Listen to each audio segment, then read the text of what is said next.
action. Okay, fair enough. Well, good evening, everybody.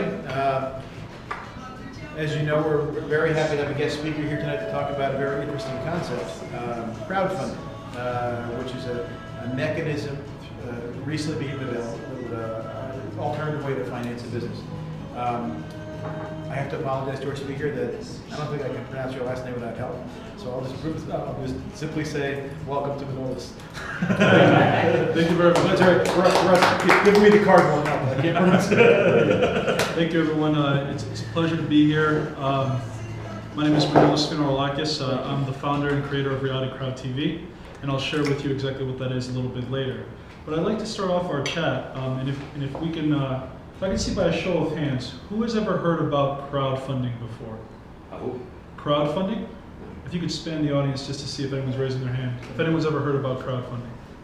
I don't know if it's crowdfunding, but I've heard the other one. You've heard of Kickstarter? Kickstarter. Has anyone heard of Kickstarter before? Yes. Yes? So that's 3 out of 5 have heard about either crowdfunding or Kickstarter. So I'll start at the basic level and try to explain what crowdfunding actually is. And we have to start with the word itself.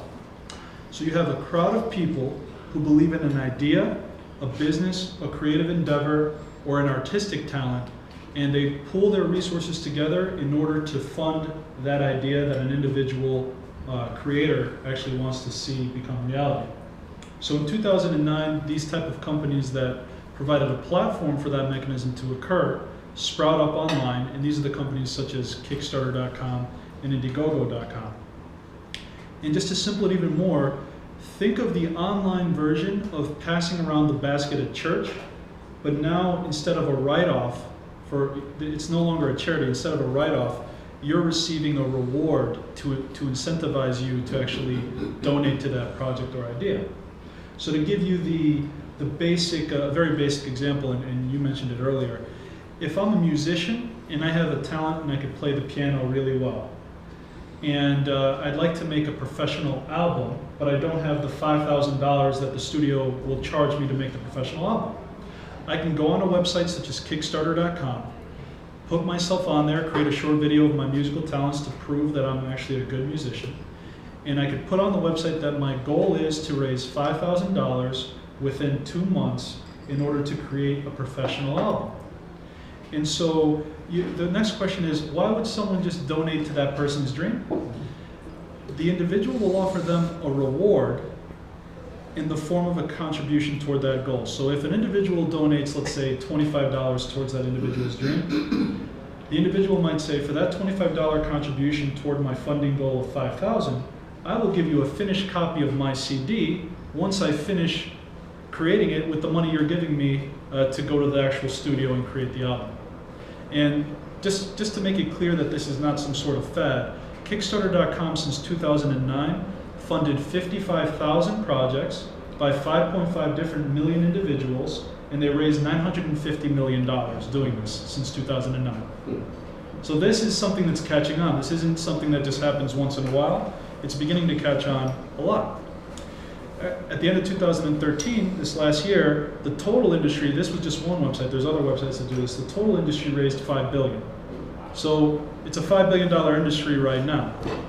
Projections by the World Bank, I believe it was October or November, the World Bank issued a report, and the individuals behind that report are very established consultants in the crowdfunding industry. They're the crowdfund capital advisors. They projected that in 20 years, the World Bank report said that in 20 years, the industry globally will be $90 billion. Oh, wow. Especially in developing countries, there's a lot of movement here. So, do you all understand the basic concept of that model? It's basically the rewards-based model? Okay. So in 2012, the government said, holy moly, how is all this money being raised when people are donating and not really earning a return on that? They're just getting a little, a trinket or a reward. And they said, could this work for small businesses? And so they asked, could this work for small businesses? And in 2012, they passed the Jobs Act.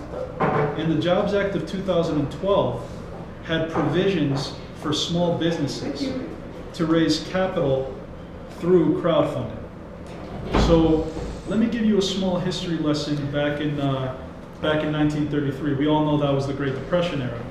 Back in 1933, the Securities and Exchange Commission said, because so many unsophisticated investors lost their money through the rampant abuses that were going on during the time, they said that from now on, from 1933 on, they said only people who are known as accredited investors will be able to invest in a private company.